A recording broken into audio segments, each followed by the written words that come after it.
आइए शुरुआत करते हैं आज के इस कार्यक्रम की और देखते हैं कृषि मंत्रालय द्वारा प्रस्तुत फिल्म मधुमक्खी पालन आय का साधन।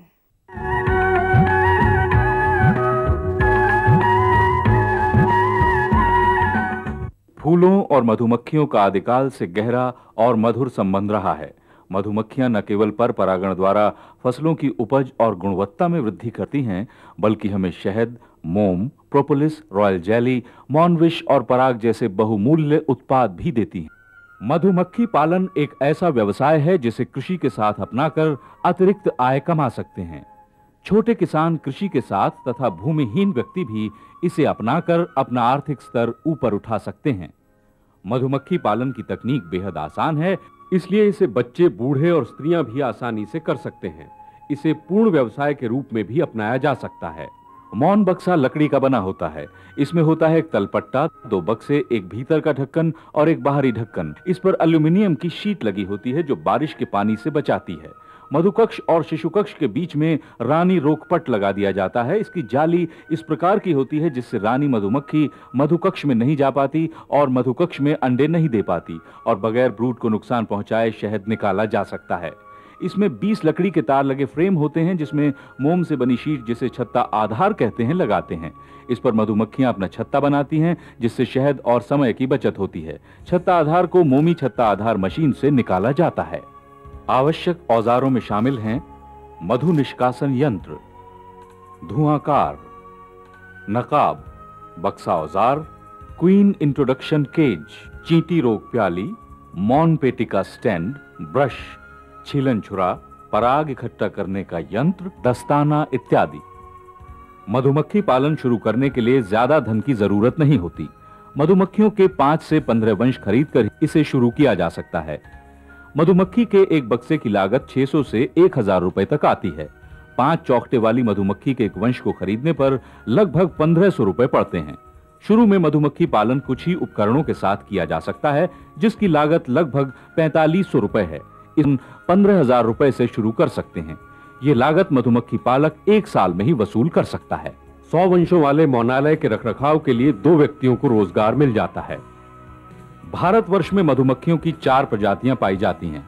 पहाड़ी मधुमक्खी यानी एपिस डोर्सेटा, छोटी मधुमक्खी एपिस फ्लोरिया, भारतीय मधुमक्खी यानी एपिस सिराना और यूरोपियन मधुमक्खी यानी एपिस मेलिफेरा। इनमें से 2 जंगली हैं यानी पहाड़ी और छोटी मधुमक्खी, तथा भारतीय और यूरोपियन मधुमक्खियां पालतू हैं। पहाड़ी मधुमक्खी जंगली होती है और आकार में अन्य सभी प्रजातियों से बड़ी होती है। ये अपना छत्ता पेड़ों और ऊंची इमारतों पर बनाती हैं। छोटी मधुमक्खी भी जंगली मधुमक्खी है और आकार में सबसे छोटी होती है। भारतीय मधुमक्खी प्राकृतिक रूप से पेड़ों के खोखलों, तनों और पहाड़ों की दरारों आदि में छत्ते बनाती है। ये पालतू मधुमक्खी है और इसे पहाड़ी तथा मैदानी क्षेत्रों में पाला जाता है।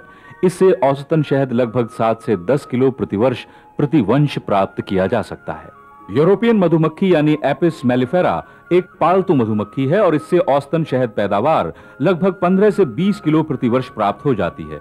इसीलिए एपिस मेलिफेरा का भारतवर्ष में लाने का सबसे पहला प्रयास श्री घोष ने 1920 में किया। सन 1962 में डॉक्टर अठवाल के प्रयासों से नगरोटा हिमाचल प्रदेश तथा 1965 में लुधियाना पंजाब में इस मधुमक्खी को सफलतापूर्वक स्थापित किया जा सका। मधुमक्खी परिवार में 3 प्रकार के सदस्य होते हैं। रानी मधुमक्खी, एक वंश में केवल एक रानी मधुमक्खी होती है। यह आकार में सबसे बड़ी तथा भूरे से काले रंग की होती है। रानी कॉलोनी की शिशु पालन क्षमता को ध्यान में रखकर ही अंडे देती है। जब वातावरण अनुकूल होता है और भोजन के पर्याप्त साधन उपलब्ध होते हैं तो एक दिन में मेलिफेरा के मौन की रानी 1500 से 2000 तक अंडे दे सकती है। रानी मधुमक्खी 2 से 3 साल तक जीवित रहती है। मजदूर मधुमक्खी का आकार कॉलोनी में सबसे छोटा होता है। मधुस्राव के समय भारतीय मौन के वंश में 15000 से 30000 और मेलिफेरा में 30000 से 80000 तक इनकी संख्या हो सकती है। कॉलोनी में लगभग सभी काम कमेरी मधुमक्खियां ही करती हैं। इनकी आयु आमतौर पर 6 सप्ताह होती है। ये नर मक्खी है जो आकार में रानी मक्खी से छोटी और मजदूर मक्खी से बड़ी होती है। इनकी आंखें काफी बड़ी होती हैं। नर मक्खी के डंक नहीं होता। इनकी संख्या एक कॉलोनी में सैकड़ों से 1000 तक हो सकती है। इनका काम संभोग ऋतु में केवल रानी से संभोग करना है। ये न तो फूलों से शहद एकत्र कर सकते हैं और न ही मोम बना सकते हैं, इसलिए इन्हें निखट्टू भी कहते हैं।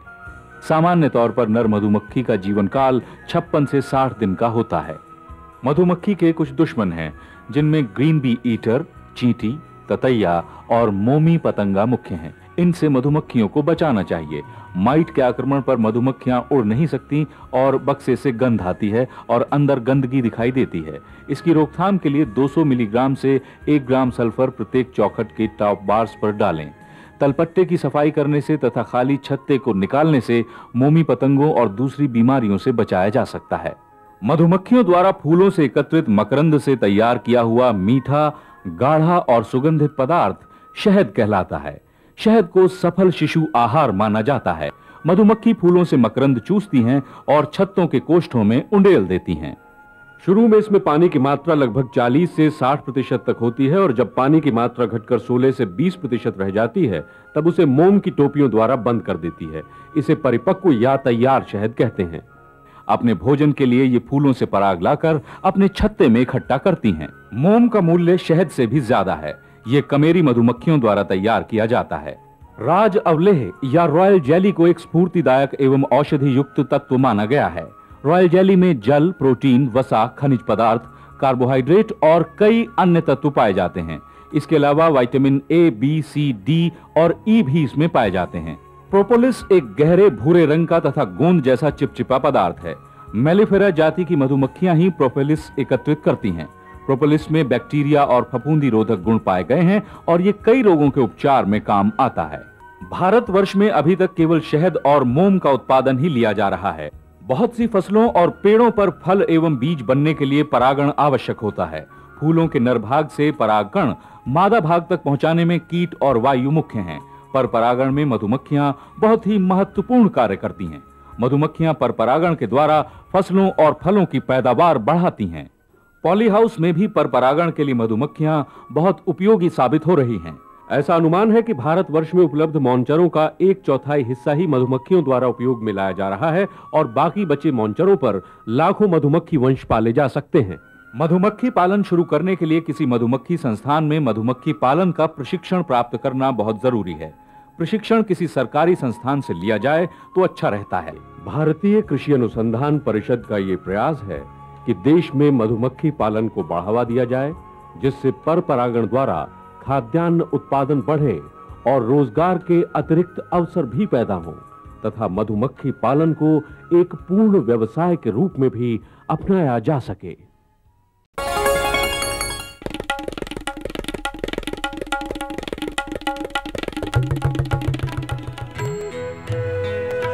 अम्मा जी, मैं चली स्कूल पढ़ने। स्कूल?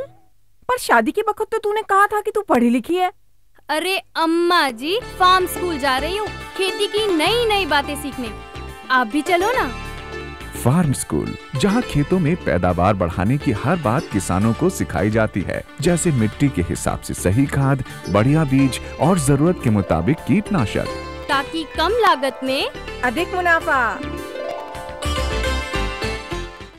खुशबू की फुहार में, स्वाद की बहार में, तरक्की की तानों में, खिलती मुस्कानों में, हरे भरे पौधों में, बड़े बड़े सौदों में, मधुर भिनभिनाहट में, खुशियों की आहट में। NHM बागवानी मिशन, हमारी चाहत, आपकी मुस्कुराहट। आइए अब देखते हैं कृषि मंत्रालय द्वारा प्रस्तुत अगली फिल्म सफल किसान सब्जी बीज उत्पादन।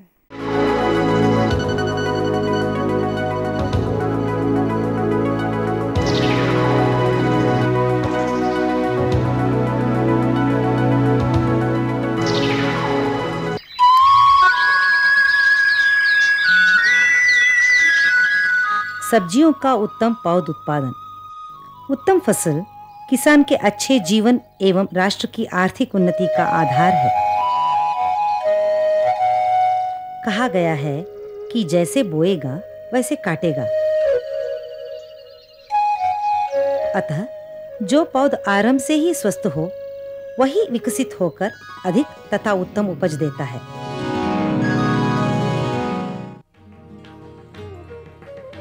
आजकल जब संकर सब्जियां जनप्रिय हैं, प्रगतिशील किसान सब्जियों के पौधों का उत्पादन एक विशेष विधि से करने लगे हैं।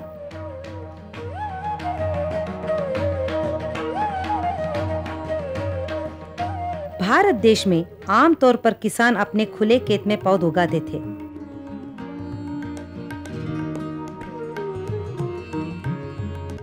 खुले खेत में पौध उगाने की कमियों से हम भली भांति परिचित हैं, जैसे कम परिमाण में बीजों का अंकुरण होना, धूप, वर्षा, रोग और कीड़ों की वजह से बहुत से पौधों का नष्ट होना,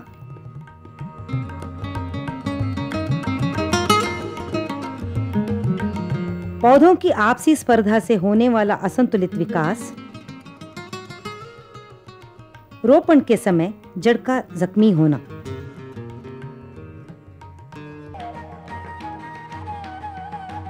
पौधों की देखभाल बच्चों के पालन जैसे ही है। धूप, वर्षा, रोग एवं कीड़ों से पौधों को बचाने के लिए सुरक्षित आवरण की आवश्यकता होती है। टमाटर, शिमला मिर्च, पत्ता गोभी, फूल गोभी और मिर्च जैसी संकर सब्जियों के पौधों को हरित गृह या जाली गृह के अंदर प्लास्टिक ट्रे में उगाते हैं।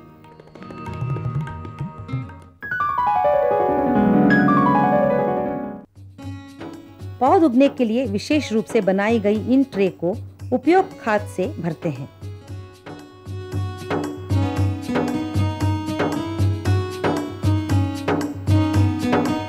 ज्यादातर किसान इसके लिए कोकोपीट यानी नारियल के रेशे की चूर्ण का उपयोग करते हैं। 100 ट्रे में भरने के लिए लगभग 100 किलो कोकोपीट काफी है। ट्रे में कोकोपीट भरने के बाद हर खाने में लगभग 5 मिलीमीटर गहरा गड्ढा बनाया जाता है। प्रत्येक खाने में एक बीज बोकर कोकोपीट से ट्रे को फिर भरते हैं।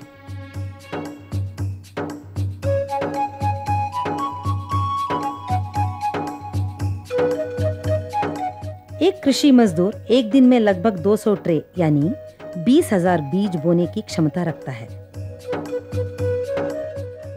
इस काम को आसान और जल्दी करने के लिए बेंगलुरु के भारतीय बागवानी अनुसंधान संस्था एक मशीन का आविष्कार किया है। बीज बोने के बाद 8-10 ट्रे एक के ऊपर एक रखी जाती है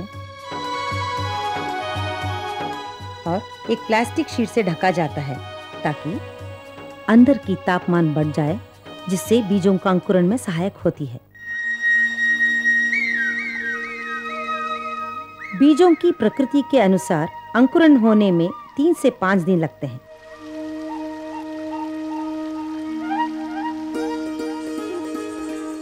अंकुरण के बाद इन ट्रे को हरित गृह या जाली गृह में लाया जाता है और प्लास्टिक शीट बिछाई क्यारियों के ऊपर साथ साथ रखा जाता है। क्यारियों के ऊपर प्लास्टिक शीट बिछाने से जड़ों को जमीन के अंदर जाने से रोका जा सकता है। ट्रे की सिंचाई रोजाना की जाती है ताकि पर्याप्त नमी बनी रहे।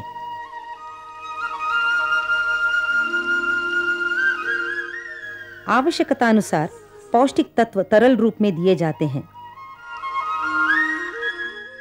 इसके अलावा पौधे पर जरूरी कीट एवं रोगनाशक दवाओं का छिड़काव किया जाता है।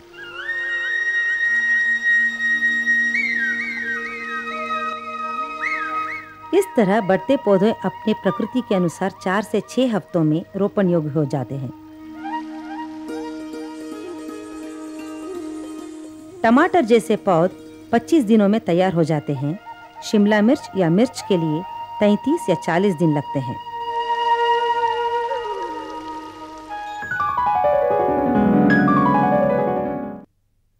पौध उगाने के लिए बनाए इस ट्रे पर एक नजर डालें।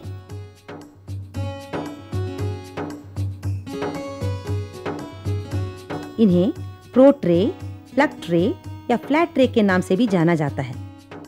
टमाटर, शिमला मिर्च, पत्ता गोभी या फूल गोभी के पौध उगाने के लिए 98 खाने वाली ट्रे का उपयोग किया जाता है। पॉलीप्रोपिलीन से बनाई इस ट्रे को 4 से 6 बार इस्तेमाल में लाया जा सकते हैं, किंतु हर बार उपयोग में लाने से पहले इन्हें पानी से साफ करना तथा रोग मुक्त करना अति आवश्यक है।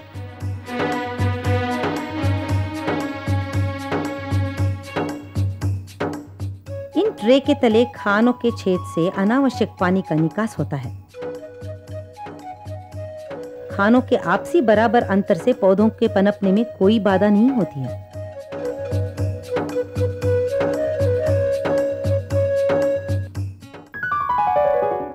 पौध उगाने के लिए कोकोपीट का उपयोग करने से जड़ सुदृढ़ बनते हैं और इस खाद में नमी बनाए रखने की क्षमता भी अधिक है।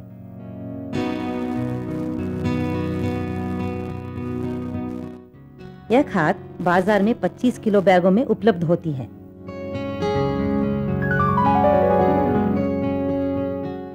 पौध उगाने के लिए अलग अलग तरह के हरित गृह बनाते हैं। ठोस जीआई पाइप से इन्हें बनाकर ऊपर छत के लिए प्लास्टिक शीट तथा चारों ओर से मच्छरदानियां जैसे 40 मेश की जालियों से ढका जाता है। अंदर कड़ी धूप से पौधों को बचाने के लिए छत के नीचे छाया जाल बिछाया जाता है।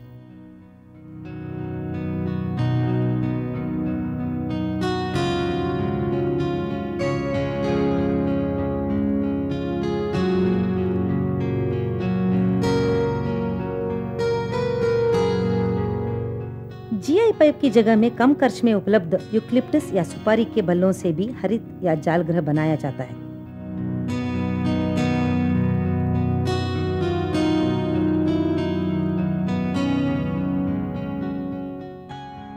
इसके अलावा 6-7 फुट लंबे पत्थर के खंभे गाड़कर ऊपर छाया जाल बिछाकर चारों ओर 40 मेश नायलॉन जाली बांधा जाता है।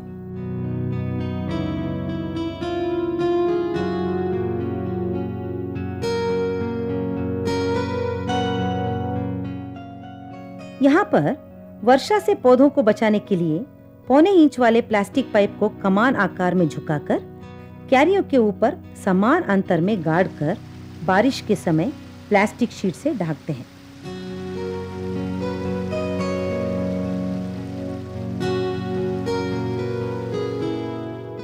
ऐसे सुरक्षित आवरण में समुचित प्रकाश, छाया और नमी पाने से पौध सुदृढ़ बनते हैं। इसके अलावा सफेद मक्खी जैसे कीड़ों के जरिए फैलने वाले रोगों पर भी नियंत्रण पाया जा सकता है। ट्रे में पौध उत्पादन लघु परिमाण में करने के लिए 20 फुट की लंबाई और 10 फुट की चौड़ाई का जाली गृह में भी बनाया जा सकता है।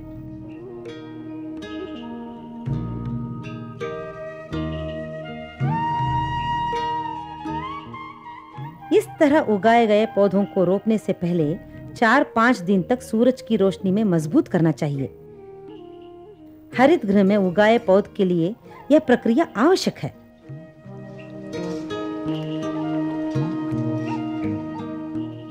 इस समय इन्हें कम पानी देना चाहिए।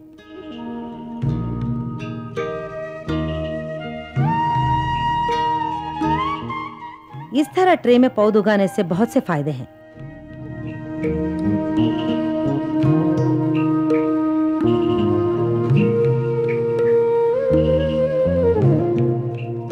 जैसे बीजों का अच्छी तरह अंकुरित होना,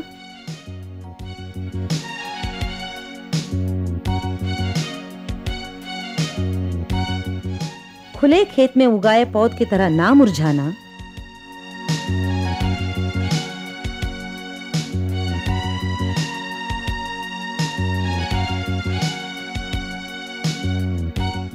पौधों के पनपने के लिए पर्याप्त स्थान मिलना,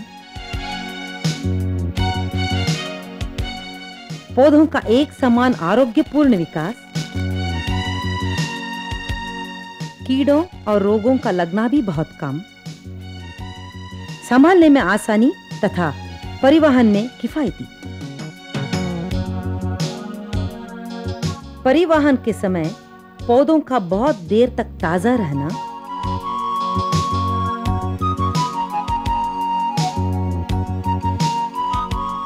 जड़ों का अच्छी तरह बढ़ना,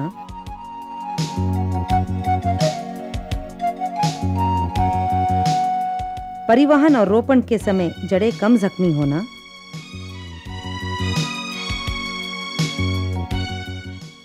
रोपण का काम आसान होना और 30 से 60 पैसे दर वाले शिमला मिर्च और टमाटर जैसे महंगे बीजों का नष्ट न होने से किसानों को बचत होता है। मजबूत जड़ वाले सस्य उगे पौध किसान के खेतों तक ले जाए जाते हैं।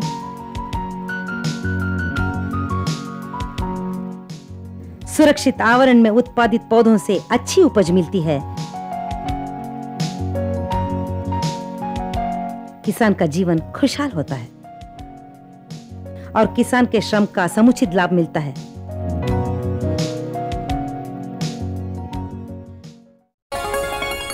ये लो और बताओ। बस। अरे ये क्या भैया जी, बस इतनी सी रासायनिक खाद? किसानी छोड़ रहे हो क्या? किसानी नहीं, नादानी छोड़ रहे हैं। मिट्टी की जांच कराई है।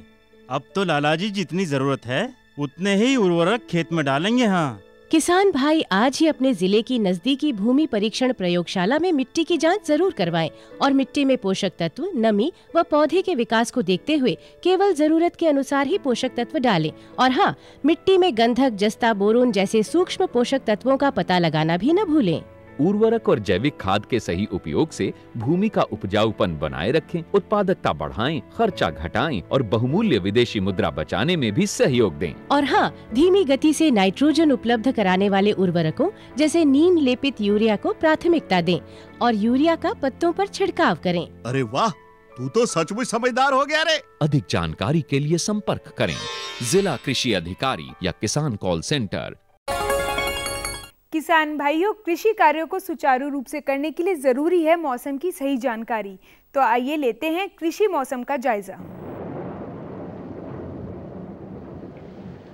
उत्तर पश्चिम भारत के हिमाचल प्रदेश में अगले 3 दिनों के दौरान 1 या 2 स्थानों पर वर्षा होने और अन्य स्थानों में मौसम शुष्क रहने की संभावना है।